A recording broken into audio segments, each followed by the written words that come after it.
If you think everything in your life is running smoothly, try having your perfect family drama torn apart by an unexpected event. Hi, I'm Emily Baker, and I thought I had it all together: great career, loving boyfriend, and a family that, while complicated, was manageable. But that all changed when my little sister Sarah started planning her wedding. I was supposed to be her maid of honor, but instead, I found myself in the role of peacekeeper, trying to keep everyone happy as the tension with our dad, Robert, grew worse. Since his divorce, he'd fallen into a pit of poor decisions, and nothing seemed to pull him out. His new girlfriend, Brenda, was the worst of those decisions. From the moment I met her, something didn't sit right, and I couldn't shake the feeling that she was only going to make things worse. As Sarah anxiously asked, "Do you think Dad will actually show up sober?" I wished I could reassure her, but deep down I wasn't sure hope would be enough. Where do I even begin? I'm 31 years old, doing well in my marketing career, and I thought I had everything in my life under control, especially the family drama. But all that changed when my little sister Sarah started planning her wedding. I was excited to help her with the big day, but soon it became clear that things were going to be much more complicated than I expected. The shadow of our dad, Robert, loomed over everything.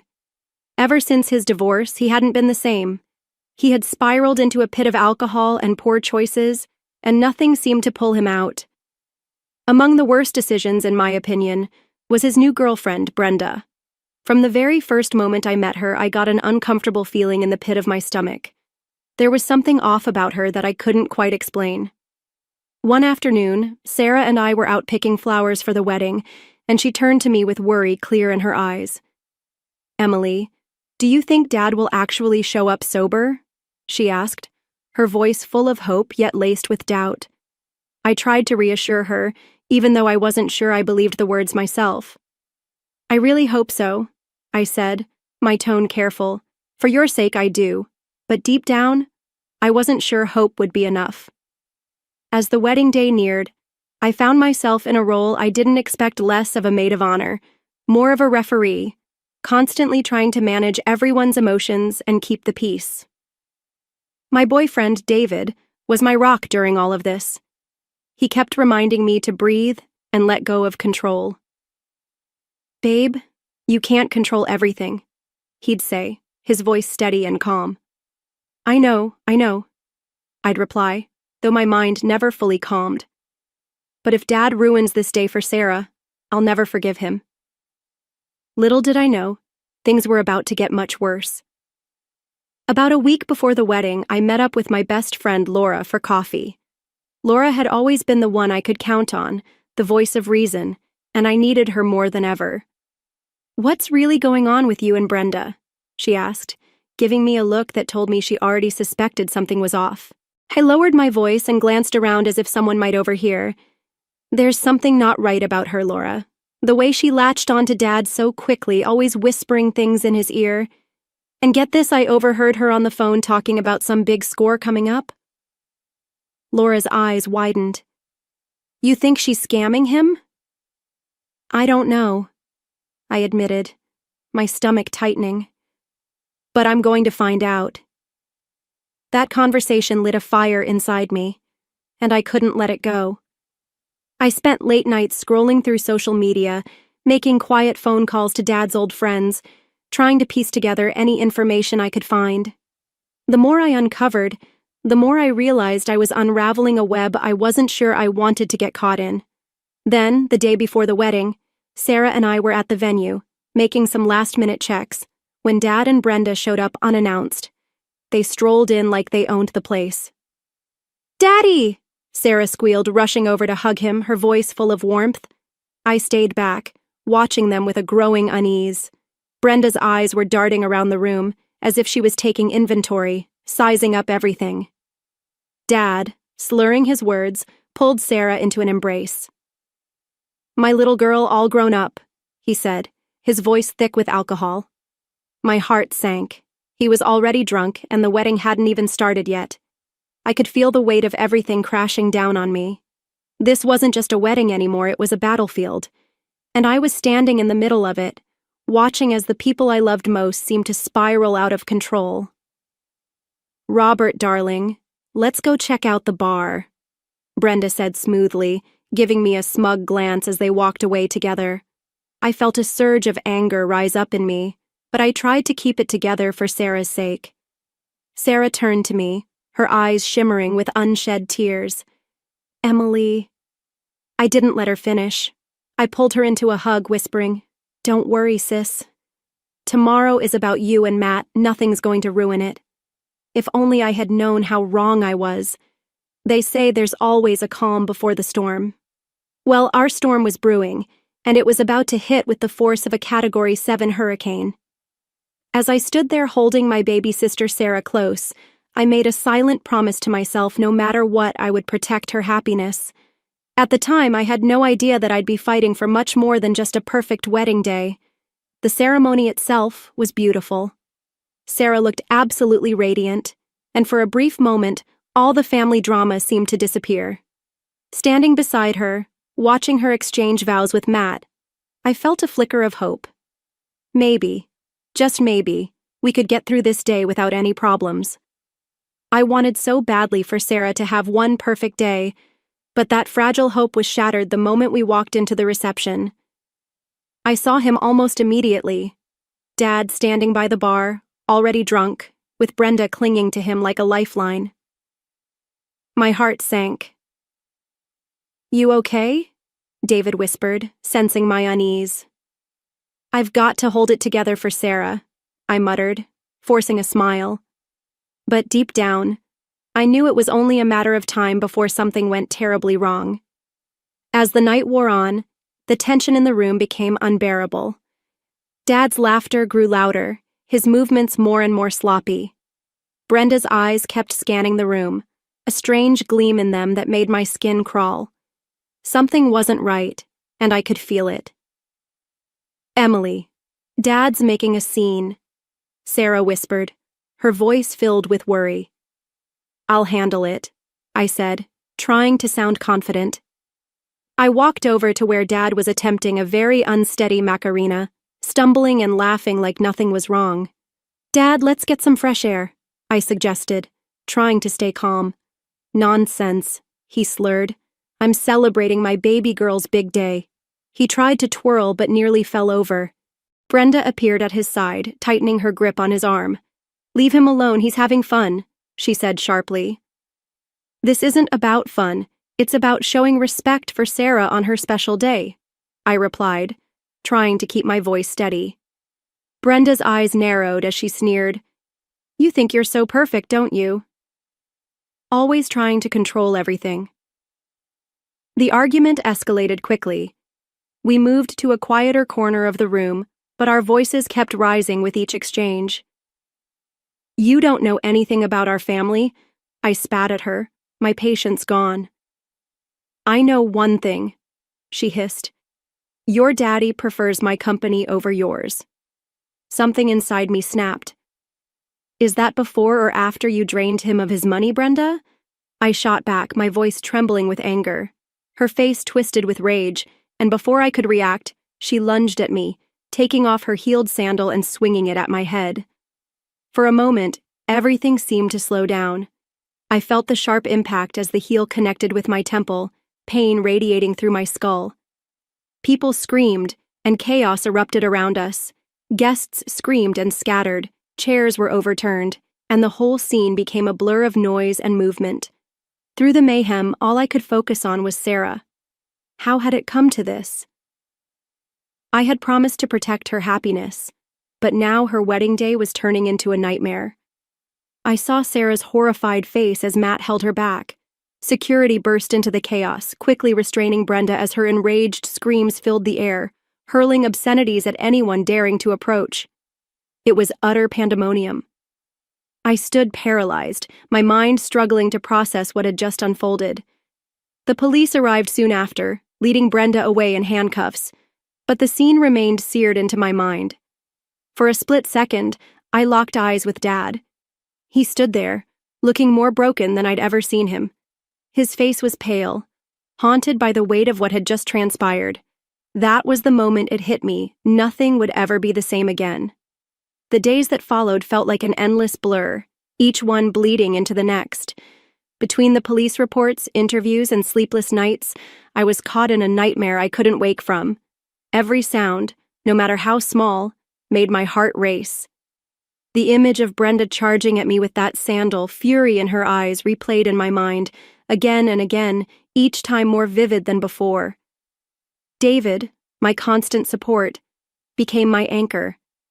He held me through the nightmares, whispered calming words when my breath hitched in fear. "You're safe now, Emily," he'd say. But how could I feel safe? How could I, when my father's girlfriend had tried to hurt me at my sister's wedding? How does one heal from that? Sarah, understandably, was falling apart. When I went to see her a week later, she couldn't even look at me. "All those months of planning," she whispered, her voice thick with sorrow. "And for what? My wedding will always be remembered as the day someone tried to hurt my sister." I felt my heart sink. "Sarah, I'm so sorry," I said, the weight of the situation crushing me. She shook her head, trying to force back the tears. "I know it's not your fault, Emily, but I just can't shake the feeling that our family is cursed." Meanwhile, Dad was in a state of complete denial. His calls came non-stop, each one more infuriating than the last. "Emily, sweetie, let's not blow this out of proportion," he'd say. "Brenda was just upset, she didn't mean any harm." His defense of her, after everything she'd done, set my blood on fire. But nothing compared to when he showed up at my apartment a week later, drunk and stumbling, reeking of alcohol. I opened the door to find him swaying, his eyes glazed over with too much liquor. "Dad, you need to leave," I said, trying to steady my trembling hands. "Come on, pumpkin, we're family. We need to stick together." He slurred, his voice pitiful. I felt something harden inside me, a cold realization dawning on me. "No, Dad, we're done. I can't do this anymore." The hurt in his eyes almost made me hesitate, but I stayed firm. Closing the door between us, I knew it was the right decision, painful as it was. Laura, my relentless best friend, had started digging into Brenda's past. What she found left me speechless, and I knew it was just the beginning. "Emily, look at this," Laura said one night, spreading papers across my coffee table. "Brenda's got a record, assault, fraud, you name it." I scanned the documents, feeling sick to my stomach. "How did Dad not know about this?" Laura hesitated, biting her lip. "That's the thing, Emily. I think he did." The truth hit me like a ton of bricks. We found joint bank accounts, suspicious money transfers, evidence that Dad wasn't just a victim in all of this, he was an accomplice. Telling Sarah what we discovered was one of the hardest things I've ever had to do. We sat together in her kitchen, the wedding gift still sitting in the corner untouched. "I can't believe it," she whispered, tears streaming down her face. "How could he do this to us?" "I don't even know him anymore." "I don't know who Dad is either," I said softly. "But we need to protect ourselves now." Sarah looked at me, her expression shifting to one of determination. "I'm with you, Emily. Always." Despite her words, the guilt weighed heavily on me. I had exposed our father's crimes, and in doing so, I might have destroyed his life. But then again, hadn't he already done that to himself? The mix of anger, confusion, and guilt was too much for me to handle alone, so I decided to seek help. That's how I found myself sitting in a therapist's office, trying to make sense of it all. "Emily, it's normal to feel conflicted," my therapist, Dr. Evans, reassured me during one of our sessions. "You've been through something traumatic. You're grieving the loss of the father you thought you knew." I stared down at my hands, feeling torn. But shouldn't I hate him after everything he's done? "There's no should when it comes to emotions," she explained kindly. "What's important is that you acknowledge how you feel and work through it." Working through it sounded easy, but it wasn't. Still, as I left Dr. Evans's office that day, I felt a small glimmer of hope. It wasn't much, but it was a start. Maybe, just maybe, I could rebuild something positive from the ruins of my family's past. 4 months after the wedding disaster, I found myself in a place I never thought I'd be: happy. Despite everything that had happened, I had a strong support system. Sarah, David, Laura, and I had become an unbreakable team. Our bond was stronger than ever. One night, while we were having dinner at my apartment, Sarah raised her glass. "To new beginnings," she toasted. "And to family," I added, "the one we choose," clinking glasses with my sister. The media was all over Brenda's trial. It was a circus. Sitting in that courtroom, my stomach was in knots as Brenda's true nature was revealed for everyone to see. Dad sat beside me, looking completely stunned as her history of crimes came to light. But the real shock was yet to come. Laura and I have been working hard gathering evidence of Dad's involvement in Brenda's schemes. During the trial, our lawyer stood up and addressed the court. "Your Honor, we have documentation proving Robert Baker's involvement in Mississippi, Lang's fraudulent activities." As the legal battle trudged on, my life unexpectedly took a positive turn. My career was soaring. One Sunday afternoon, my boss called me into his office. "Emily," he said with a smile, "we're promoting you to Senior Davidating Director.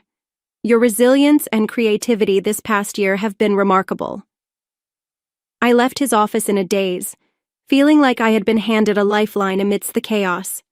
I immediately called David to share the news. "Babe, that's amazing!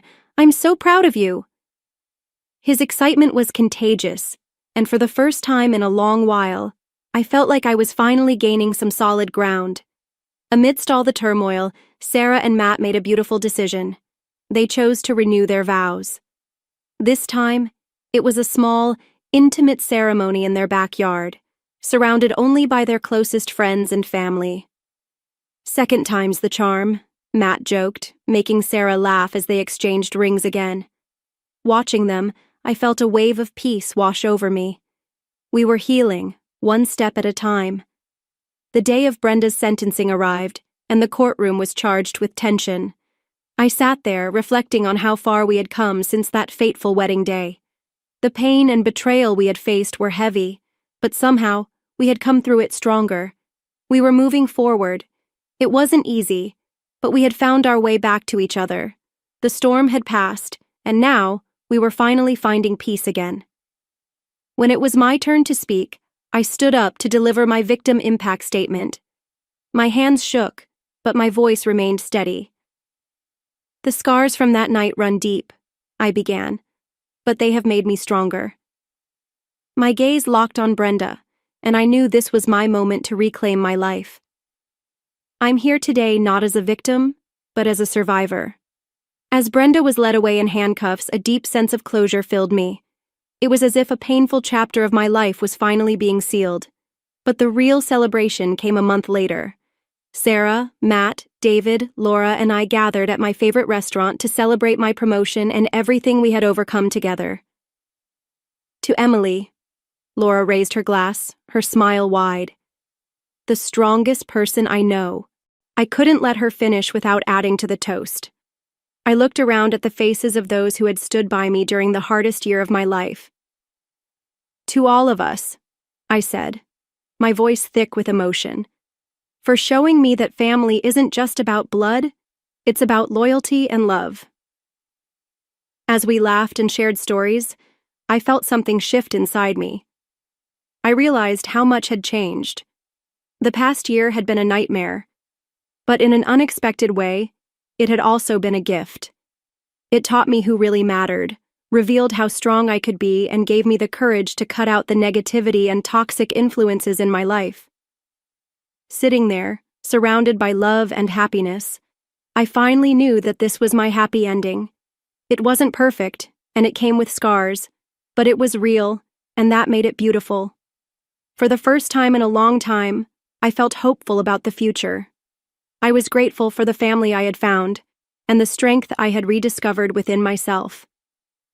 As I stood there, watching my father drunkenly stumble through the reception, a burning question echoed in my mind. How far does loyalty really go when it comes to family? It wasn't the first time I had seen my father make a fool of himself, but seeing him tarnish Sarah's special day felt like a betrayal I couldn't ignore. He was supposed to be the one to stand by her, yet he was too lost in his own turmoil. I had promised to protect her happiness, but this was a battle I didn't know how to fight. The moment I saw Brenda push him toward the bar, my worst fears became a reality. She was here not just for him, but for control, manipulating him like a puppet in her game. I couldn't stand it any longer. My father's weakness had allowed her to become a dangerous influence in our lives. I approached them, trying to keep my composure. "Dad, you need to calm down. You're embarrassing yourself," I said, hoping to get through to him. But he didn't listen, brushing me off as if I was the one causing the problem. And then, as Brenda stepped in with a sharp retort, something inside me snapped. Was I right to intervene to expose his flaws at such a crucial moment? In the past, I would have kept quiet, afraid of breaking the fragile peace. But today, I realized that I couldn't let it slide. My duty was to protect Sarah, even if it meant hurting my father in the process. What do you think, everyone? Was I wrong to step in? Or should I have kept my distance and let Sarah handle it herself? Let's hear your thoughts in the comments. Don't forget to like and subscribe for more stories like this.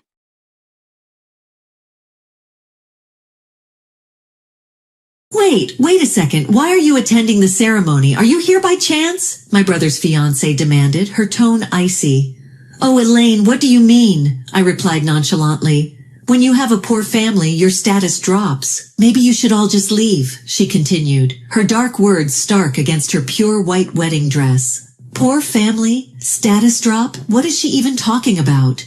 Our family struggled to comprehend the situation. Her insults kept coming, and it became clear she was thoroughly looking down on us. Anger welled up inside me, but only my father was laughing. Ha ha ha, it's a masterpiece, he said. I was surprised. Dad? No, it's fine. Let's just go, my father said, his voice steady. With his words, the atmosphere in the room froze. My name is Rachel, and I'm 25 years old. I work as an ordinary office worker in a well-known company. Perhaps I should have chosen a different path, but I decided to attend a regular university and become a typical corporate employee. You see, my father is a doctor specializing in neurology. He is an exceptional physician who worked at a university hospital for several years before opening his own clinic. Nowadays, my father has retired from the front lines and devotes himself to brain research. The hospital he founded is run by his trusted junior colleagues. I've been asked countless times by friends who know my parents, why didn't you become a doctor? But the responsibility of holding someone's life in my hands is too heavy for me. It's not that I don't want to help others, but I lack the confidence to take on the honorable profession of a doctor myself. However, unlike me, my older brother Landon graduated from medical school. He is 2 years older than me and has always been an achiever. He got straight into the prestigious university's medical faculty. He also has a fairly handsome face and seems popular with women. Good grades and good looks. Of course, I believe it's a result of his efforts. But paradoxically, those effects have warped my brother. About a certain time, he became a very vicious man. I first felt a sense of discomfort when I was in high school. After getting into medical school, my brother's womanizing ways became more flamboyant, and he stopped sleeping over. It seemed like he attended university, but judging from his Instagram posts, he was always out with a different woman. This reached my father, and one day, a fight broke out. My father raised his voice at my brother, who had returned home after a long time. Hey Landon, what on earth are you going to university for? My father asked, frustration clear in his voice. What's up, Dad? I'm taking my courses seriously and there's no problem, right? Landon replied, dismissive. That's not the point. Being a doctor isn't just about having good grades. It's about having the heart to empathize with patients, Dad continued.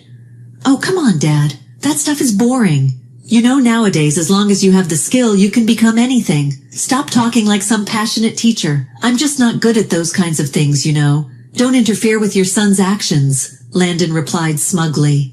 It was a time when my brother was openly rebelling against our parents. He also had no qualms about insulting me, his younger sister. "You're inferior compared to me. Clumsy people like you will fail no matter where you go. You're lucky to have an outstanding brother like me," he would say, establishing his own position by looking down on me. My brother would shower me with verbal abuse every time he came home. It was true that I had already felt inferior to my brother, so I couldn't say anything in return. However, my brother faced trouble after graduating from college. Despite passing the national exam, no hospitals were willing to hire him. It seemed that he had taken the exam at 2 prestigious university hospitals, but the results were unsuccessful. The reason for his failure was the interviews.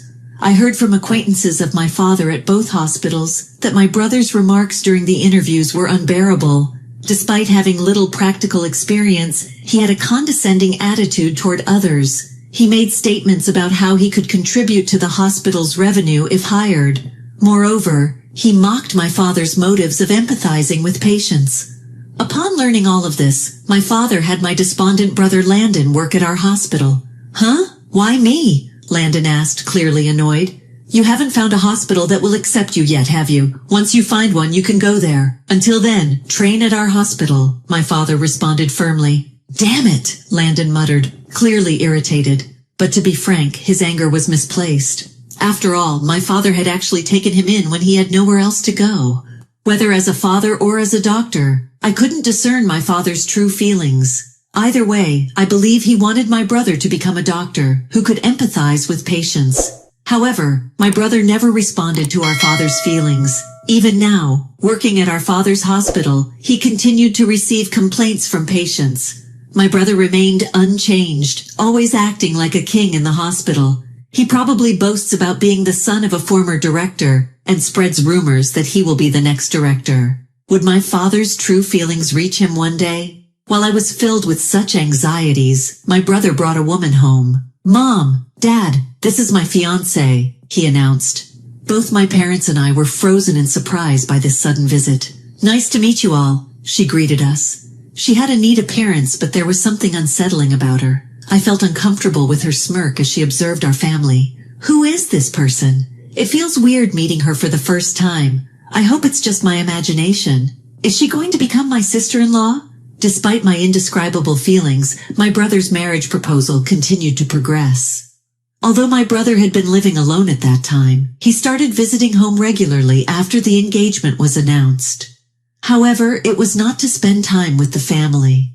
My brother would show up at our parents' house and demand money from them. Just the other day, he asked my father to cover the wedding expenses. In response, my father said with a serious expression, "Landon, I honestly feel happy about your marriage, but if you're going to get married and start a family, I want you to properly attend to your patients as well." "Again with that, I'm attending to them though," Landon replied, clearly annoyed. "Then why are your patients always complaining about you?" Dad continued. "I heard from the current director that several patients have requested a different doctor." "They probably just didn't like my diagnosis. They should all just shut up and listen," Landon replied sharply. "I'm telling you that your attitude is the problem. Your actions are causing trouble for the entire hospital. Do you like that?" Dad asked insistently. "Fine, I get it. I should empathize with the patients, right? In any case, cover the wedding expenses. I want to make it a good ceremony for my lady too," my brother said. My mother and I were momentarily shaken by my brother's words expressing his love for his fiancée. After a brief silence, my father quietly spoke up. "I understand, but in return, I want you to lead a responsible life as a doctor and as a husband." "Yeah, I get it. I'll become the kind of doctor that meets your expectations," Landon answered. "That's good to hear. As promised, I'll cover the wedding expenses," Dad uttered. "I'll send you the estimate later," Landon concluded.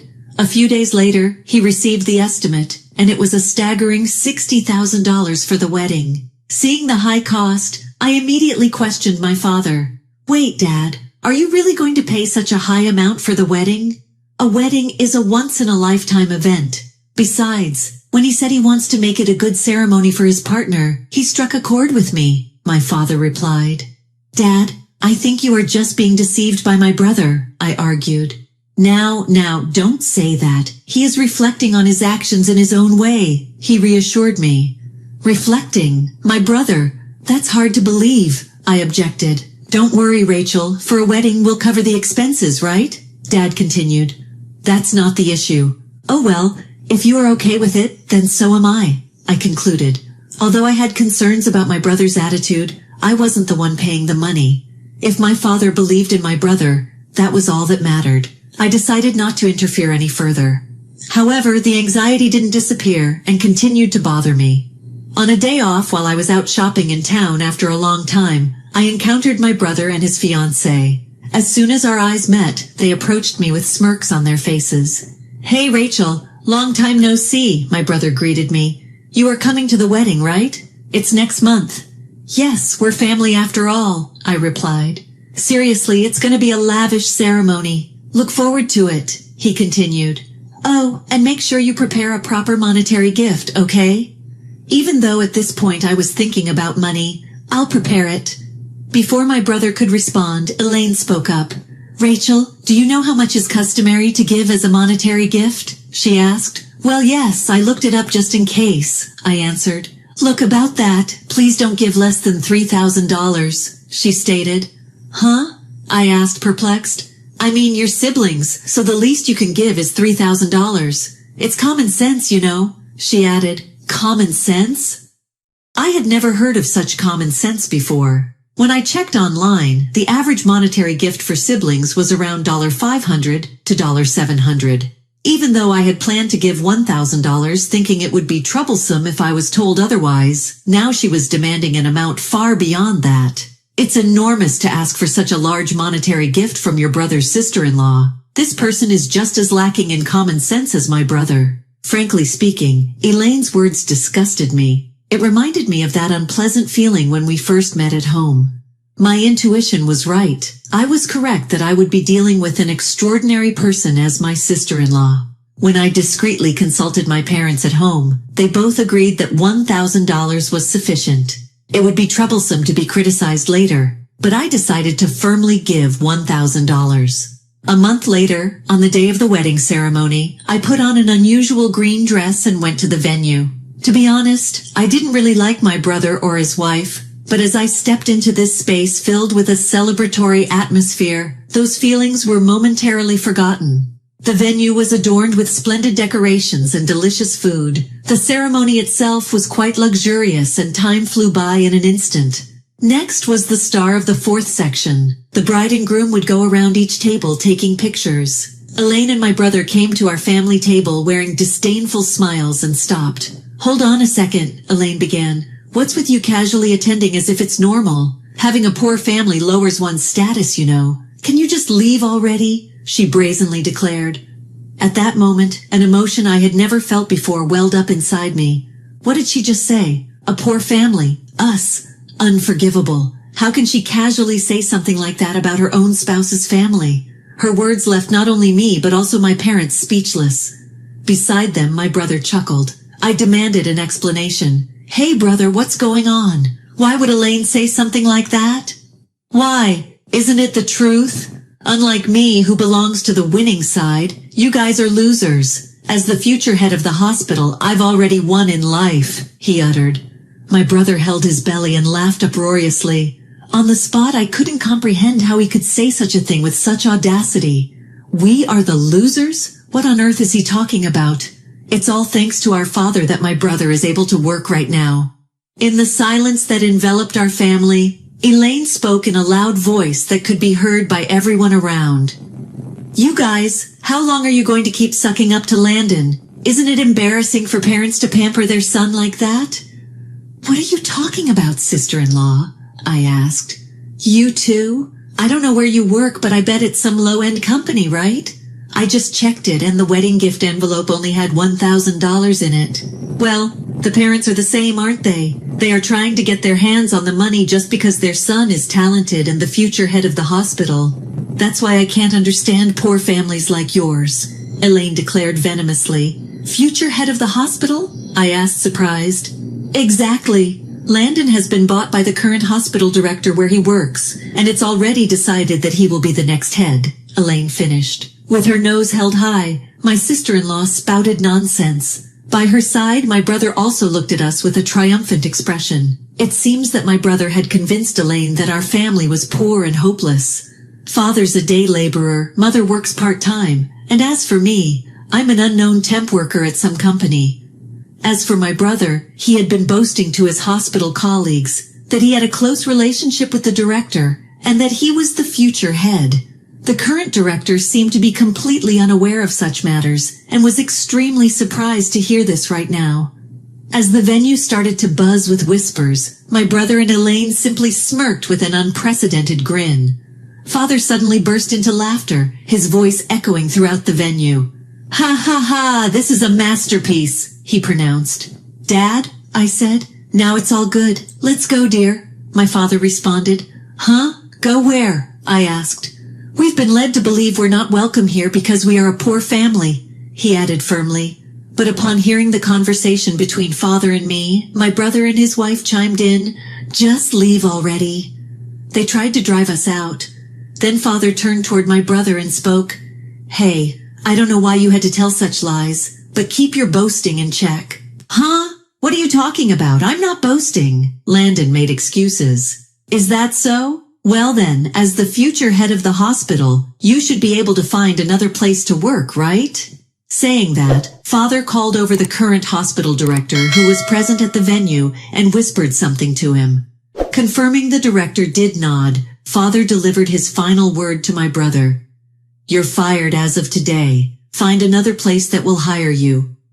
Wait a minute, Dad. What are you saying out of the blue? I'm the future head of the hospital," Landon panicked. "If you have such power, you should be able to work anywhere, right? Or maybe you lack confidence?" "Well, I guess being the future head is just your empty talk, huh?" Dad asked. Upon hearing father's words, my brother clenched his lower lips and looked down. Elaine, who had been listening to their conversation, grabbed my brother's arm with a tense expression. "Hey, Landon, what's going on? How can your father just fire you? Are you listening, Landon? You were supposed to be the future head of the hospital, right? You were supposed to take care of everything, including this ceremony and our future life. Come on, Landon, say something," my sister-in-law demanded. My brother's shoulders slumped as he was already in a daze. Father smiled gently at Elaine, who couldn't comprehend the situation. "Elaine, let me explain," Dad continued. "The hospital where Landon works, I was originally the director there." "Huh? But I thought you were just working part-time." She was surprised. "It's all Landon lie. I'm a doctor and my wife is a homemaker.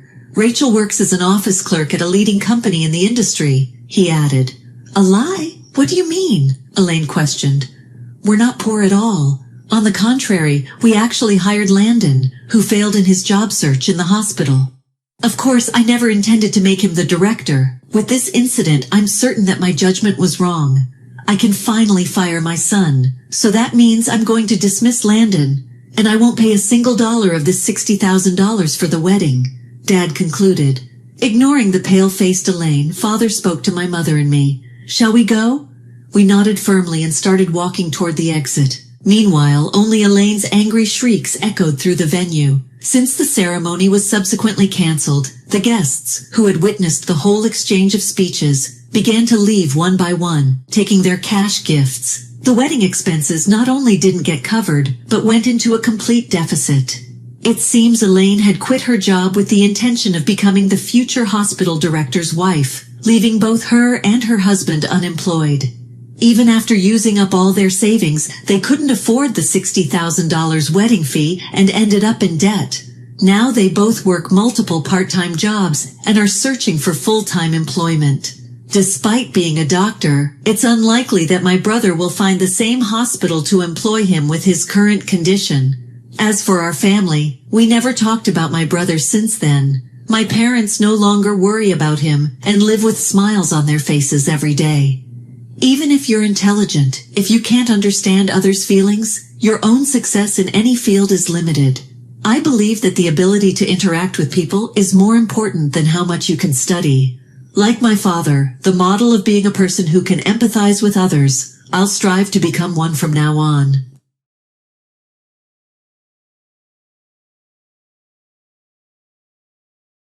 Life has a way of throwing curveballs when you least expect it. I'm Isla Grant, a 30-year-old sales rep for Grant Industries, the company my parents built from scratch. I've always taken pride in my work, but my real joy comes from my personal life. I'm married to Gabriel, a man I fell head over heels for. Our home, a cozy 2-story house on Maple Street, symbolizes our life together. Or at least it did until today. The sun was setting as I pulled into the driveway, returning from a week-long business trip. All I wanted was a hot shower and to collapse into Gabriel's arms. But as I approached the front door, my key wouldn't turn in the lock. Puzzled, I jerked it up, thinking it was just stuck. That's when the door flew open. Isla, what in the world are you doing here? Mirabelle, my mother-in-law, stood in the doorway, her expression a mix of anger and disgust.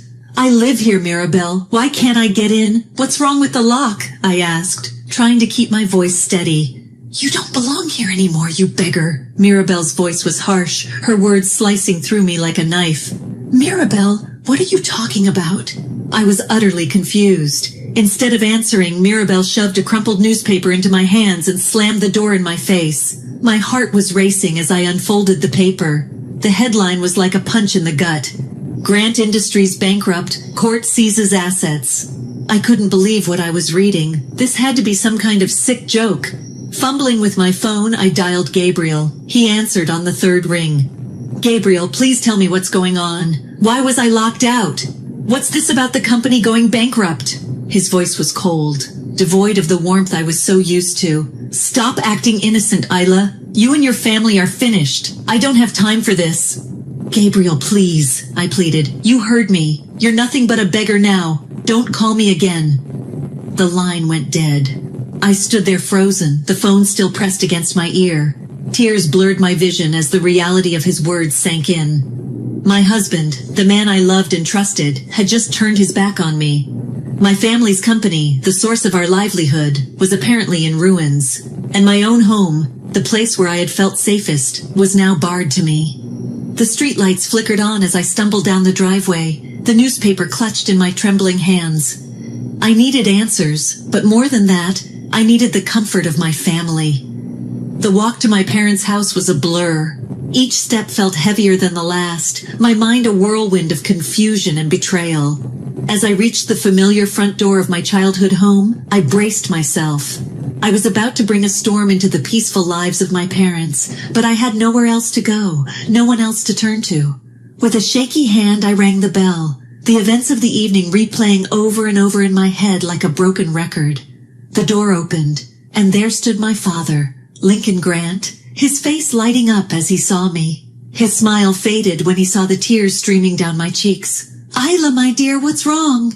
His voice was filled with concern. Through sobs, I held out the paper to him, the words bankrupt and arrested bouncing on the page. He took the paper, his eyes scanning the headline. A look of disbelief, then anger, crossed his face. This is nonsense, Isla. Our company is doing well. This has to be some underhanded trick by a competitor. I'll get to the bottom of this, he said. His words were meant to comfort, but the cold rejection from Gabriel and the hostility from Mirabelle echoed in my mind, drowning out everything else. I had come home, but it felt like I had stepped into a nightmare, one where everything I had known and loved was being ripped away from me. As I sat at the kitchen table, my mother made tea, her worried eyes never leaving my face. My father was already on the phone, his voice firm as he spoke to lawyers and contacts. But amidst the chaos, one question loomed large in my mind. How could everything have fallen apart so quickly? The night was long, filled with phone calls and whispered conversations. I was physically home, but my heart was locked out, left to shiver in the cold reality of betrayal and loss. The morning light filtered through the curtains, painting the room in soft hues, but the beauty of dawn did nothing to ease the turmoil in my heart. I hadn't slept a wink, my mind replaying the evening's events like a broken record. The disbelief still clung to me, a persistent fog that refused to lift. My parents were already up, moving around the house with a quiet urgency. The scent of coffee wafted from the kitchen, a small comfort in the midst of chaos. I dragged myself out of bed and headed downstairs, the weight of uncertainty heavy on my shoulders. Good morning, Isla. My mom greeted me, her voice gentle. Did you get any sleep? She asked. I managed a weak smile. Not really. How about you and Dad? We've been up making calls. We're getting to the bottom of this, my dad said, his voice resolute. I poured myself a cup of coffee, the warmth of the mug somewhat soothing. Thanks, Dad. I just don't understand how things could go so wrong so fast. My phone buzzed on the table, jarring the quiet of the morning. An unknown number flashed on the screen. I hesitated for a moment before answering. Hello? I replied. Isla Grant? The voice on the other end was unfamiliar, a woman's voice tinged with an emotion I couldn't place. Yes, speaking. Who is this? I said. You don't know me, but I know a lot about you and about your husband. I tensed, gripping the phone tighter. What do you mean? I mean that Gabriel isn't the man you think he is. I have proof, the voice replied. My heart raced. Proof of what? Meet me at the Oakwood Cafe at 11 a.m. I'll show you everything, she finished. Wait, who are you? But the line went dead. I stared at the phone, a sense of dread settling in my stomach. Who was that? My mom asked, concern etched on her face. I don't know, but she said she has proof about Gabriel. I need to meet her, I uttered. My dad frowned. Isla, this could be a trap. We don't know who this person is. I have to find out, Dad. If there's something about Gabriel I don't know, I need to know it, I said. The clock seemed to move at a snail's pace as I waited for the meeting. Every scenario played out in my mind, each more unsettling than the last. As 11 a.m. drew closer, I felt a mix of fear and determination. I needed answers, and this mysterious woman claimed to have them. Oakwood Cafe was bustling with the lunchtime crowd when I arrived. I scanned the room, looking for someone who might be waiting for me. Then I saw her, sitting alone at a corner table. She seemed familiar, but I couldn't determine her identity. Isla Grant? She asked as I approached. Yes, and you are? I asked. Angie Warner. Her name clicked in my memory. She was Gabriel's ex-girlfriend, the one he left for me. What do you want, Angie? I inquired. She looked me straight in the eye. To show you the truth, look at these. She slid a few photos across the table. My breath caught as I looked at them. Gabriel was there, snuggled up next to a woman I didn't know. My heart sank. That's not all, Angie said, pulling out her phone. She played a recording. Gabriel's voice filled the air, cold and calculating. I don't love her. Never did. It's all about the money. Once I get my hands on it, she's out of the picture. I couldn't listen anymore. The world seemed to spin around me. My husband, the man I trusted, had been using me all along. Why are you showing me this? I asked, my voice barely a whisper. Because he did the same to me, Angie said, her voice steady. And no one deserves to be used like that, not even you. I stared at the photos and the phone, the reality of Gabriel's betrayal sinking in. My life, my marriage, it was all a lie. And now I was faced with the truth, cold and unyielding. Thank you, Angie, I said, my voice harder than I thought it would be. I needed to see this, I added. I walked out of the cafe, the images and words replaying in my mind.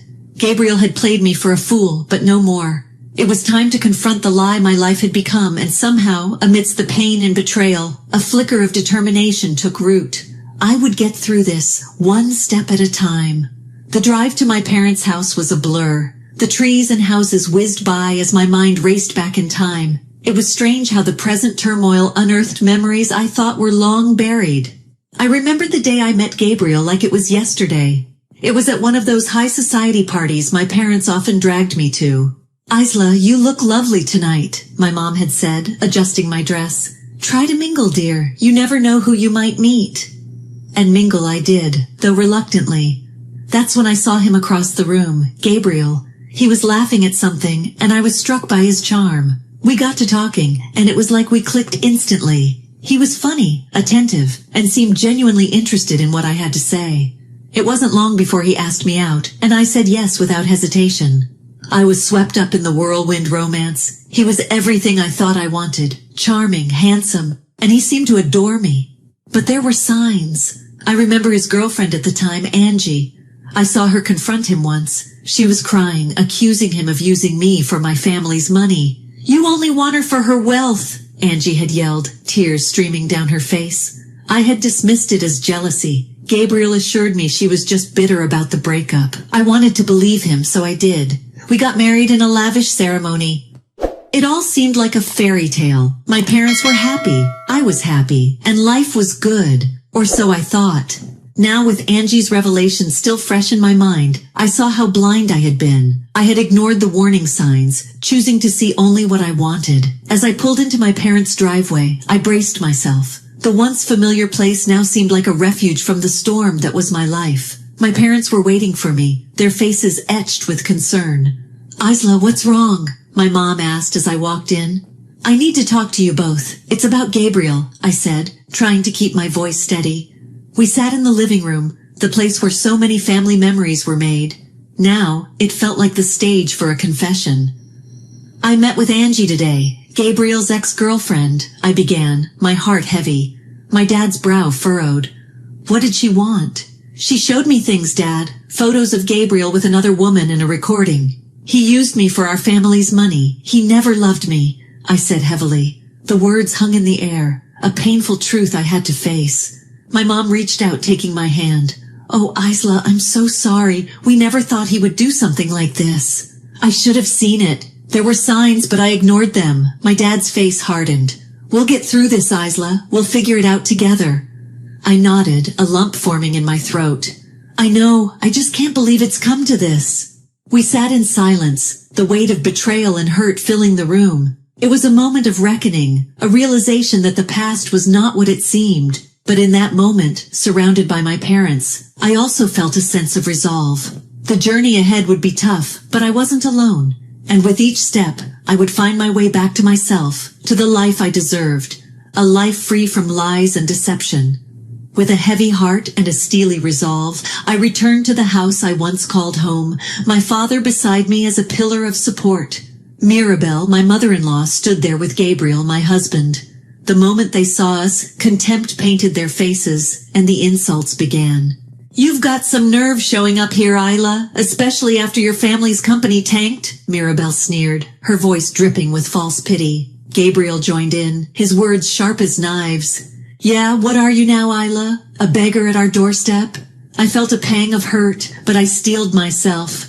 This was the same man who had pursued me relentlessly, who had broken up with his girlfriend to be with me. The man who had promised to love and cherish me. And here he was, showing his true colors, just like his mother, who had always been sweet as honey when I showered them with gifts. But my father, ever the calm in the storm, spoke up. "Actually, the company is doing very well. The news about bankruptcy is nothing but a false rumor." The change in Mirabel and Gabriel's demeanor was almost instant. Their scornful expressions melted into ones of surprise and, dare I say, fear. But I had had enough of their games. "Gabriel, we need to talk," I said, my voice steady despite the storm inside me. He tried to maintain his composure, but I could see the nervous flicker in his eyes. "I know about the affair, Gabriel. I've seen the photos. I've heard the recording of you admitting that you never loved me, that you were with me only for the money," I bitterly declared. I held up the evidence for him to see. The color drained from his face, and for a moment he was speechless. Mirabel tried to step in, her voice laced with fake concern. "Now, Isla, let's not be hasty here," I cut her off. "This is between me and your son, Mirabel." Turning back to Gabriel, I continued. "I'm filing for divorce, and I will be seeking compensation for your betrayal." That's when Gabriel lost whatever composure he had left. "You can't do this to me. I'll claim half the house. It's mine too." But I wasn't the naive woman he thought he had married. "You won't get anything from me, Gabriel, after what you've done," I made a strong statement. Their sneers had vanished, replaced by a dawning realization that their charade was over. I turned and walked out of the house, Dad by my side, knowing that this was just the beginning of a new battle. But I was ready for it. After the confrontation, Dad and I sat in his office. The room was quiet, but my mind was anything but. I was still reeling from everything, trying to process it all. Dad was looking through some papers, his expression serious. I knew he had something on his mind, something important. "Dad," I started, "what are we going to do about Gabriel's threat? He wants half of everything." Dad looked up from his papers, a small smile playing on his lips. "Isla, do you think I would have let you marry him without some insurance?" I was puzzled. "Insurance? What do you mean?" He leaned back in his chair, folding his hands. "I never fully trusted Gabriel. Call it a father's intuition, so I made sure to have a safety net." He handed me a stack of papers. As I skimmed through them, I realized what they were. Debt receipts, all under Gabriel's name, and the total was staggering. I bought his debts a long time ago, Isla. It equals the value of half the house, maybe even more, he uttered. I was speechless. My father had foreseen the possibility of betrayal and had prepared accordingly. It was both shocking and oddly comforting. But why didn't you tell me before? I asked, a mix of gratitude and surprise in my voice. I hoped I was wrong about him, Dad replied, a hint of sadness in his eyes. I hoped you'd never need these, he added. I hugged him, feeling a surge of love and appreciation. Thank you, Dad. You're always looking out for me. He hugged me back. Always, Isla. Always. We talked more about the legalities and the next steps. It was going to be a battle, but with Dad's forethought and the evidence I had, we were on solid ground. As I left his office, I felt a renewed sense of strength. Gabriel and his family thought they could intimidate and bully me, but they had underestimated my resolve and my father's foresight. I was ready to fight back, and this time, I was not alone. Sitting at the small cafe, I sipped my coffee, watching the world go by.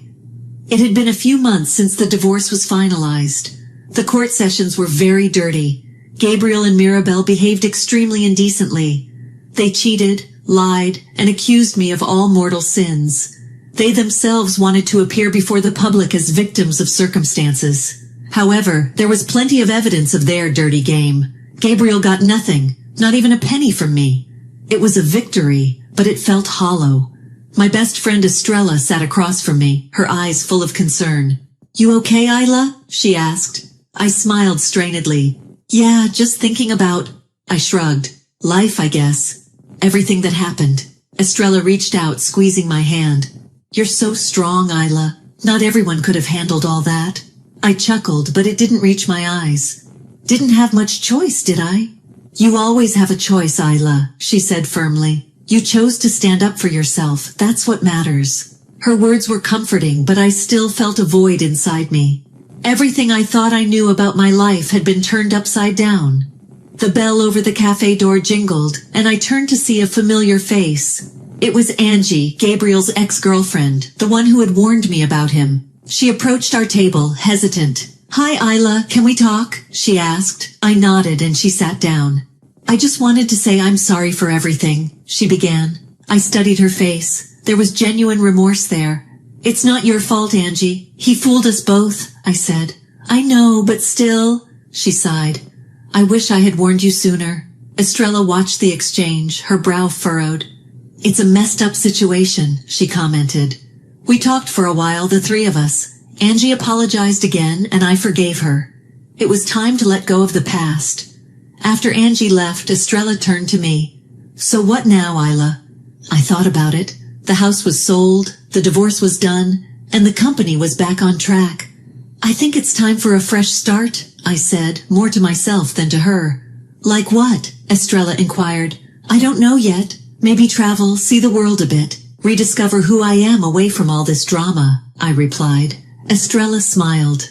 That sounds amazing, Isla. You deserve it. I smiled back, feeling a spark of excitement for the first time in months. Yeah, it does, doesn't it? We finished our coffee, chatting about potential travel destinations and the adventures that awaited.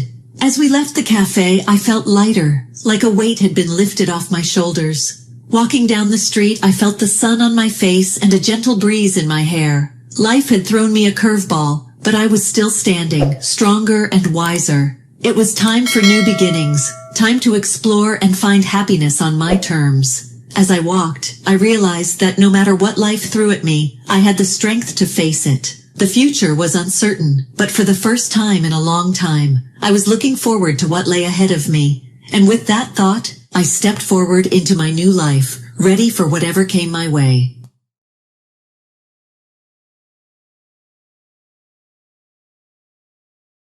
Ever since I was a little girl, I've always found comfort in the rhythmic dance of the kitchen, the sizzle of butter in a pan, the sweet aroma of baking bread.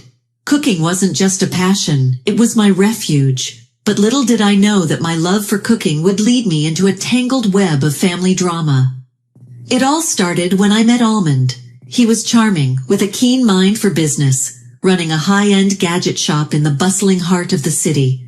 We met at a culinary event, where he was there to see the latest kitchen tech, and I was presenting my signature dish. It didn't take long for our shared interests to kindle a romance. Our wedding was a dream, surrounded by close friends and family. I thought I had found my happily ever after, but fate had other plans. Shortly after our marriage, Almond's uncle Ramon passed away, leaving Aunt Shelby, Almond's aunt by marriage, alone. Almond, being the caring man he was, insisted we move in with her just for a while, he said, until she gets back on her feet. I agreed, not realizing that this decision would change everything. Aunt Shelby seemed kind at first, with a warm smile and a gentle demeanor. She welcomed me into her home with open arms, showing me around the spacious old-fashioned house that now felt like a step back in time. But as days turned into weeks, I began to see a different side of Aunt Shelby. She had a way of making her presence felt, always hovering around the kitchen when I cooked. Her comments, initially helpful, gradually turned critical. "Are you sure that's how you want to season it?" she'd ask, her tone laced with doubt. I tried to brush it off, focusing on adjusting to my new life. Almond, meanwhile, seemed oblivious to the growing tension. He was off and away, buried in his work at the shop, coming home late with tired eyes and a distracted air. I missed our early days of laughter and shared meals, now replaced by quick, silent dinners and Aunt Shelby's constant critiques. My cooking, once a source of joy, became a battleground, with every dish scrutinized and every flavor debated. Aunt Shelby's heavy, spice-laden meals clashed with my own style, creating an unspoken culinary rivalry. I longed for the simplicity of my old kitchen, my old life, where the only judge of my cooking was the satisfied smiles of those who tasted it. As the weeks passed, the house that once felt charming began to feel like a cage. I realized that I was caught in a family dynamic I didn't understand, with Aunt Shelby's kindness fading like the aroma of a dish left too long in the oven. I started to wonder if moving in had been a mistake, a thought that lingered in my mind as I lay awake at night, listening to the quiet house and longing for a sense of belonging that seemed more distant with each passing day. Life in Aunt Shelby's house settled into a routine, but not the kind I'd hoped for when I married Almond. The house, with its creaking floors and whispering walls, felt less like a home and more like a stage where a subtle family drama was constantly unfolding. Aunt Shelby's critical eyes followed me everywhere. At first it was just the cooking. My seasoning wasn't right, my techniques were too modern. But soon it wasn't just about food. She began to comment on how I dressed, how I should be more involved in house chores, and slyly hinted that a woman's place was more in the home than the kitchen of a restaurant. I tried to find solace in my work. The kitchen at the restaurant was my sanctuary, where my culinary skills were not just appreciated but celebrated. But even there, things started to change. The constant stress at home began to seep into my work. My sauces were disharmonious. My desserts lacked their usual flair. I knew it, and so did the head chef. He didn't say much, just a few pointed remarks about keeping personal issues outside the kitchen. Meanwhile, Almond became a stranger in his own home. He was either at his shop or locked away in his study, barely engaging in conversation. On the rare occasions he was present, he seemed distant, lost in thoughts I wasn't privy to. I missed our long talks, our shared dreams. Now we were like two ships passing in the night, each caught in our own storm. Then came the family barbecue. Almond's sisters and their families gathered in our backyard, a rare occasion that brought some semblance of normalcy. I was excited, hoping to bridge the gap that had formed between us with my cooking. But as I watched Aunt Shelby dominate the kitchen, dictating how every dish should be prepared, my enthusiasm waned. The barbecue was a disaster, at least for me. My dishes were sidelined, Aunt Shelby's heavily spiced meats and salads taking center stage. My brother-in-law joked about the saltiness, but everyone else seemed to enjoy it, or maybe they were just being polite. Almond barely touched his food, his eyes avoiding mine. I felt invisible, my culinary skills, which were my pride, reduced to mere background noise. That night, as I lay in bed, the reality of my situation became painfully clear. I was an outsider in my own marriage, a stranger in what was supposed to be my home. Tears streamed down my face as I mourned the loss of the life I thought I'd have. The following weeks were a blur of uneventful days and sleepless nights. Aunt Shelby's presence in the house grew larger, her comments sharper. Almond remained distant, his late nights at the shop becoming more frequent. I felt alone, trapped in a life that was spiraling out of my control. But amidst this chaos, a tiny spark of defiance flickered to life within me. I couldn't change Aunt Shelby or bring back the almond I knew, but I wasn't going to let them break my spirit. I started waking up earlier, using the quiet mornings to experiment with new recipes, finding comfort in the familiar rhythm of chopping and stirring. I didn't know it then, but those quiet mornings were the beginning of my journey back to myself, a journey that would lead me to a truth so shocking it would shatter the fragile facade of our family life. The revelation hit me like a ton of bricks. It started with a forgotten phone. Almond's phone buzzing on the kitchen counter one morning after he rushed out. Curiosity got the better of me, and I glanced at the screen. The message was innocuous enough, a simple, "Can't wait to see you later," but it was from a name I didn't recognize, and the emoji stirred a storm of suspicion in my heart. I confronted Almond that night, my voice trembling but firm. His initial denial quickly crumbled under the weight of evidence. The truth was bitter. He was having an affair, a secret life I knew nothing about. My world, already unstable, felt like it was collapsing around me, but that wasn't the end of it. The following days were a haze of hurt and anger, a mix of tears and unanswered questions. It was during this time that I started noticing oddities in Aunt Shelby's behavior. She'd been playing the part of the frail, grieving widow to perfection, but cracks began to show. I saw her once, walking briskly down the street when she was supposed to be at a doctor's appointment for her weak heart. Another time, I overheard a phone conversation filled with laughter and plans for a trip. The pieces of the puzzle fell into place one afternoon when I returned home early from work. Aunt Shelby, thinking she was alone, was on the phone. Her voice was vibrant, discussing a getaway with someone who clearly wasn't a doctor.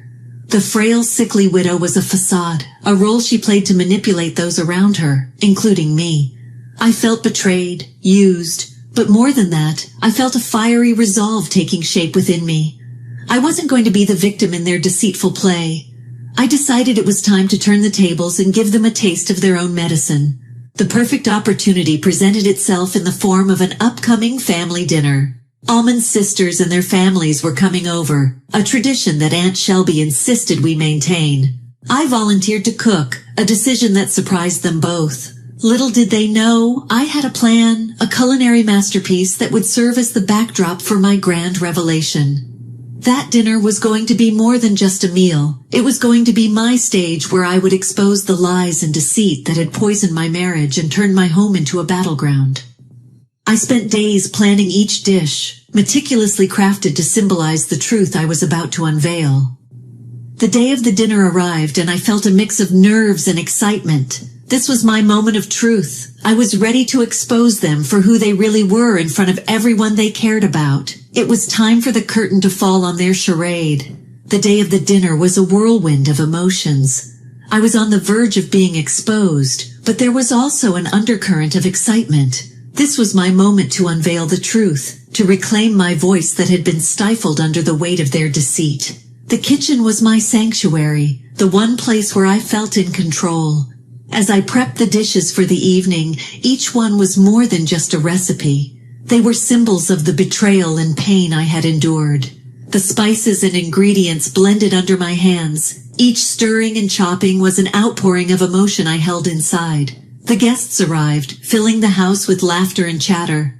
Almond's sisters, always kind and cheerful, complimented me on the aroma wafting from the kitchen. Aunt Shelby played the perfect hostess, her mask of frailty firmly in place. Almond was there too, his eyes occasionally meeting mine, a hint of something unspoken passing between us. As we sat down to eat, the air was thick with anticipation, at least for me. The first course was served, a delicate soup that belied the heavy atmosphere. Conversation flowed around me, but I was distant, rehearsing the words I was about to say. With each dish I could feel the tension rising. My creations were more than just food, they were revelations. The main course was a masterpiece, a beautifully plated dish that was a stark contrast to the lies we'd been fed. And then it was time. I stood up, my heart pounding in my chest. The room went quiet, all eyes on me. I took a deep breath and began to speak, my voice steady, each word laced with the pain and strength of someone who had seen the worst, but was ready to face it head on. I told them everything about Almond's affair, about Aunt Shelby's false ailments and secret life. The words poured out of me, a torrent of truth that washed over the room. I watched as shock, disbelief, and then realization dawned on their faces. Almond was the first to react. He stood up, his face a mix of anger and shame. He tried to deny it, but the truth was irrefutable. Aunt Shelby, too, was speechless, her facade crumbling under the weight of her own lies. The reaction from the rest of the family was mixed. Some were angry, others hurt.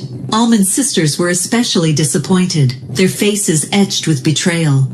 The dinner ended abruptly, the family leaving in a cloud of whispers and sideways glances. I was left alone in the aftermath, the silence of the house echoing around me. But amidst the chaos, I felt a sense of liberation. I had spoken my truth, lifted the veil on the lies that had plagued my marriage and my life. That night, as I cleaned up the remnants of the dinner, I felt a weight lift off my shoulders. I had faced my demons, and though the future was uncertain, I knew I was ready to move forward, to start a new chapter in my life. In the days following the dinner, the house felt eerily silent. The walls, once witnesses to my silent suffering, now stood as reminders of the truth I had unveiled. Almond moved out, his departure as silent as his presence had been in the last few months. Aunt Shelby, her mask of frailty now discarded, became a mere stranger living under the same roof. The decision to divorce was painful, but necessary.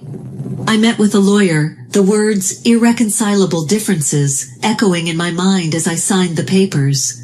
It was a solemn moment, the end of a chapter in my life that had started with such promise. But with endings come new beginnings.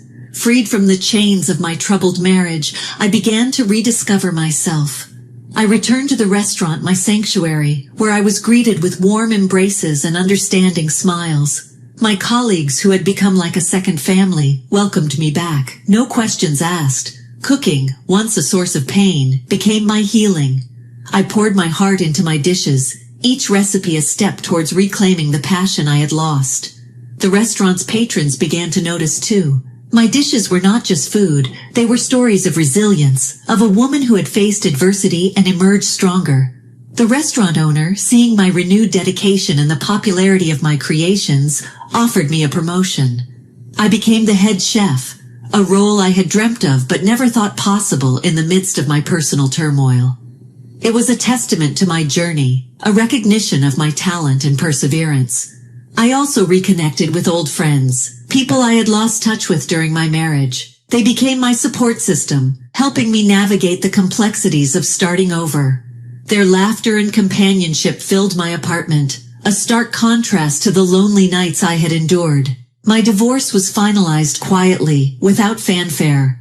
Almond and I parted ways, our interactions limited to brief, necessary exchanges. He seemed like a shadow of the man I had married, his infidelity and deceit having cost him more than just our marriage. Aunt Shelby moved out too, her departure marked by a cold, silent morning. I watched as she drove away, feeling nothing but relief. The house, once a symbol of my entrapment, was now just an empty space waiting to be filled with new memories. In the months that followed, I found peace. I rekindled my love for cooking, experimenting with new recipes and flavors. The restaurant became my canvas, my dishes a reflection of my journey. I even started teaching cooking classes, sharing my passion with others who sought solace in the art of cuisine. But perhaps the most significant change was within me. I had grown not just as a chef, but as a person. I had faced my fears, spoken my truth, and stood up for myself. I was no longer the naive bride who had entered that house. I was a woman who had weathered a storm and emerged stronger. As I stand in my kitchen now, the aroma of baking bread filling the air, I can't help but smile. It's a simple pleasure, but one that holds so much meaning. It's a reminder of where I've been and where I'm going. I'm not sure what the future holds, but I know that I'm ready for it, ready to face new challenges, to embrace new opportunities, and to continue writing my story, one dish at a time.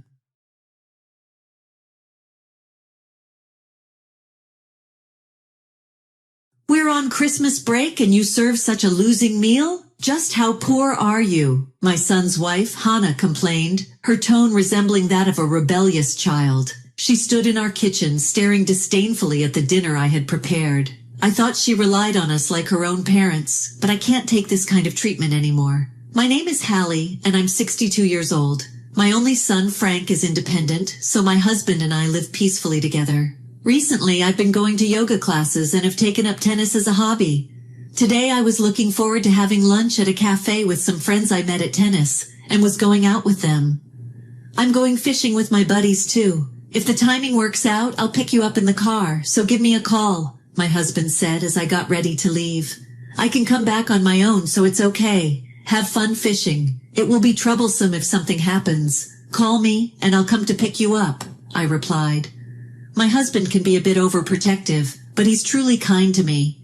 Even if I can go and come back on my own, he takes the initiative to drive me. He'll always protect me with his unwavering love, no matter what happens in the future. I spend my days peacefully, immersed in my hobbies, feeling reassured.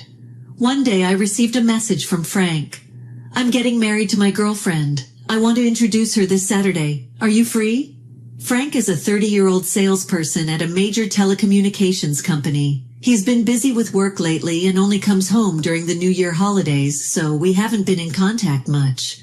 I was surprised by my son's sudden marriage announcement and hurriedly consulted with my husband. Finally, he's getting married. I've been worried that he wouldn't find a girlfriend even at 30. I definitely want to meet her, my husband exclaimed happily. I shared his joy but also felt a little worried. Frank was similar to his father with a good-natured and gentle personality. However, he was sometimes too tolerant, which could be a flaw. Even in elementary school, he didn't mind when his friend didn't return the only remaining pencil he had left. As a result, he was often without pencils and erasers.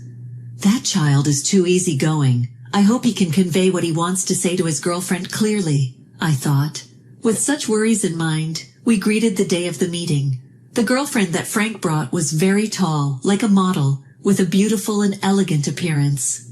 This is Hannah, Frank introduced her, and she slightly bowed her head. Her behavior was actress-like, and I couldn't help but be fascinated by her. I'm Hallie, Frank's mother. Please come in, I said warmly, but Hannah didn't seem to react for some reason. Hannah, you're so tall and beautiful. Where did you two meet? I asked, trying to engage her.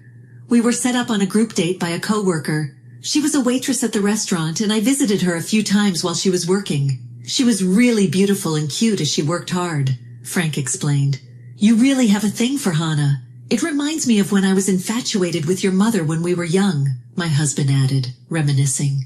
Our first meeting was lively with the three of us in the family. Hannah seemed nervous, or perhaps just being considerate, and didn't try to join in our conversation. I actively spoke to her. What was so good about my son, Hannah? I asked, hoping to hear something positive. Nothing really, she replied flatly. Do you prefer coffee or tea? I offered. I'll have juice, please, she said, her way of speaking like that of a young child. After she left, I couldn't help but ask Frank, is she always like that? She doesn't talk much, or rather she's quiet and blunt. Yeah, she's always like that, Frank replied. I don't mean to be rude, but it bothered me that she didn't greet me or use honorifics, I admitted. Actually, she's the child that her parents had in high school. They got married right after graduation, but fought constantly and eventually divorced. I want to support her, who grew up in such difficult circumstances, Frank explained. I see. Then you have to make her happy from now on. I'll do my best to support you, I decided, determined to warmly watch over my son and his wife's new life. But after the wedding, my daughter-in-law started calling my phone frequently. I came to do some shopping, but I'm feeling a bit faint and tired. Can you come pick me up? She asked one day. What? Are you okay? Where are you? I responded, worried. I'm at the supermarket near the station. I'm sitting on a bench. Can you come get me? She said. It was as if Hannah was using more disrespectful language with me than she would with her own mother, constantly asking for favors. At first, it was like being asked for help by my own daughter, and it made me happy, but now it's become a bother as she calls me for the smallest things. The groceries I bought at the store are too heavy for me to carry home. I accidentally booked a hairdresser in the wrong place. Can you drive me there? It's raining too heavily for me to ride my bike home. Can you come pick me up? She calls me all the time for things like this. While I'm at yoga, I used to ask my husband to pick Hana up, but he's also a security guard, and sometimes he can't make it. Sorry, can you take a taxi today? He would say. Well, if you're paying for the taxi fare, then sure, Hana would reply. I'm definitely being treated like a handyman. Maybe it's because of my rough upbringing, but my daughter-in-law's personality seems pretty disordered. Why did my son marry a woman like her? I wonder how long this situation will continue. While I was still pondering these questions and concerns, my son had a chance to return home alone. I asked him frankly, why is Hana so selfish? She's certainly beautiful, but it must be tough to be around her with that kind of personality. In response to my question, Frank became a little crestfallen and began to tell me the story of how they got married. Actually, I fell head over heels for her beauty and proposed to her, but it wasn't easy. She demanded that I do whatever she wanted, and I accepted all of her demands so she could have her way all the time, Frank confessed. I regretted raising my son to have a weak and overly tolerant personality. After a period of no contact, Frank called and said that they would be returning home together for Christmas vacation. I prepared dinner, but Hana, on seeing the food I had prepared, expressed her resentment sharply. What? Fried chicken and omelet? This isn't a children's field trip. Why don't you serve sushi or something? How poor are you to serve such a pathetic meal? She sneered. I'm sorry. I should have told Mom about your favorite food, Frank said, bowing his head and looking down. He has been taken advantage of by everyone all his life, and he has always behaved too good-naturedly. So Hana took advantage of his weakness and uttered, I don't like raw fish. I prefer meat sushi like roast beef or pork. Can't we just order delivery? Just as I was about to raise my voice, my husband stood up and spoke in a trembling, angry voice. This is the last time we'll see each other. Treat this as our last supper and eat whatever you want, even meat sushi. I've never seen my usually mild-mannered husband explode in such anger before. My son and his wife looked at him in shock. What do you mean the last time? My son asked.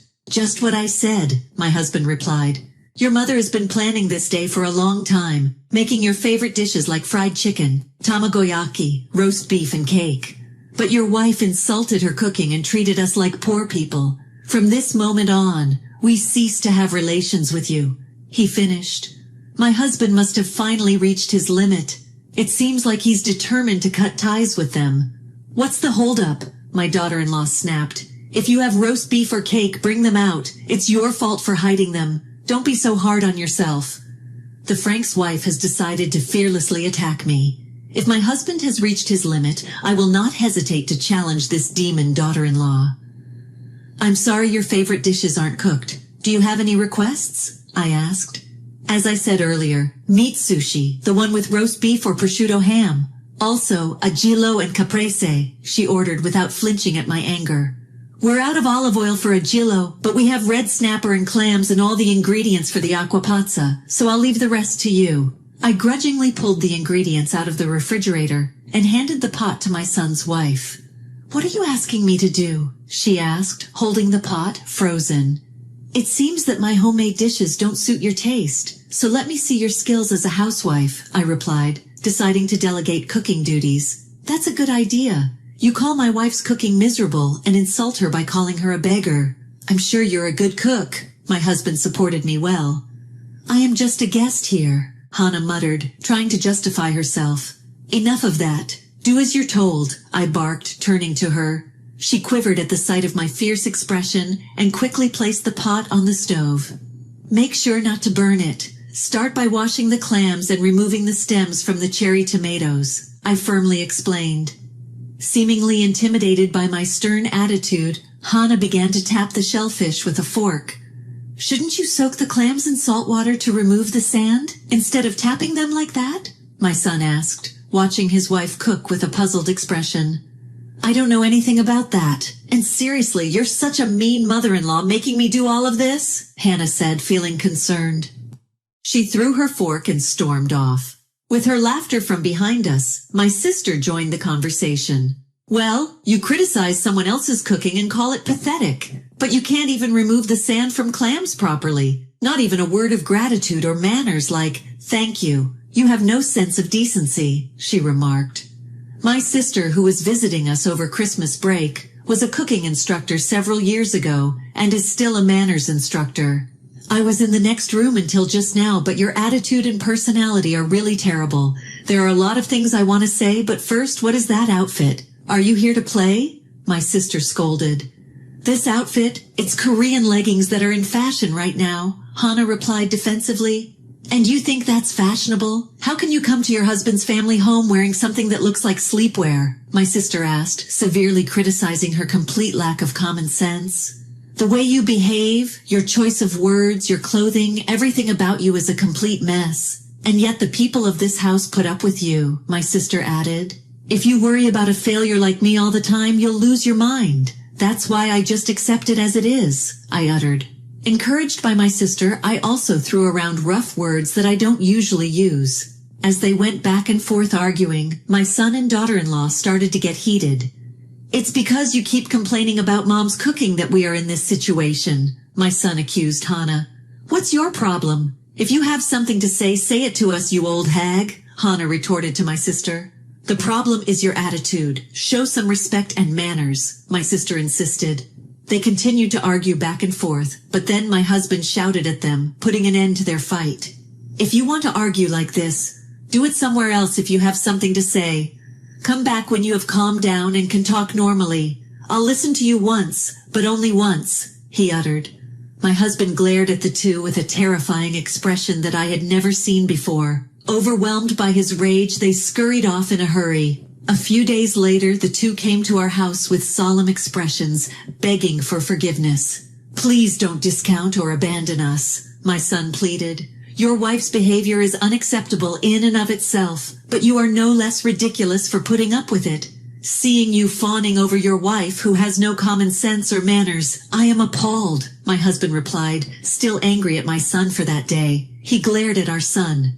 I've decided, if it means being cut off from you guys, I'll get a divorce, Frank replied.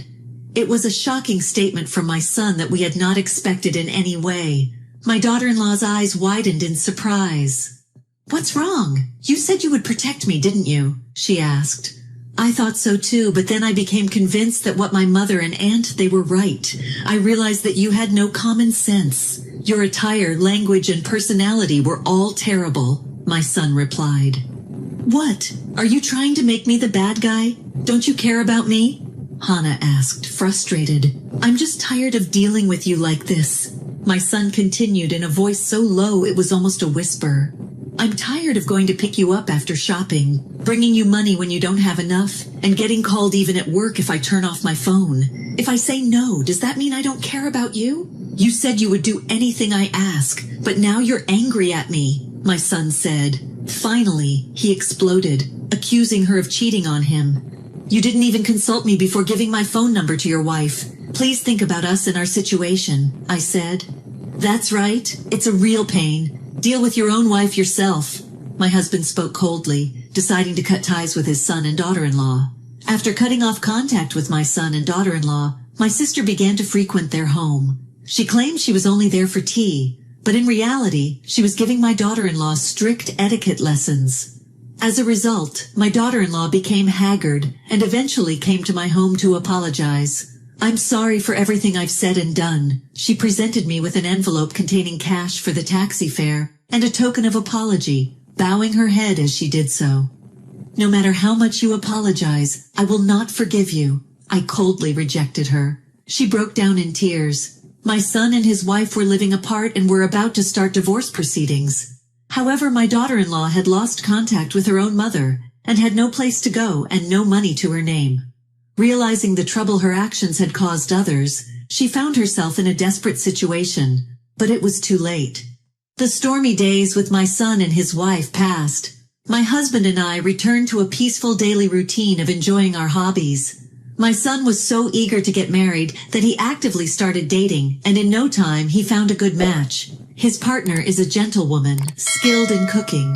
He seems to love her because of her gentle and elegant nature, and because she's good at cooking. I had regretted his shy and overly tolerant personality at times, but now I feel that our educational policy was not wrong. I'm going to the yoga studio, I said. Oh, I'm going fishing, my husband replied. On the way back from their respective hobbies, her husband seems to be picking her up by car. My son seems to have inherited his father's gentle personality after all.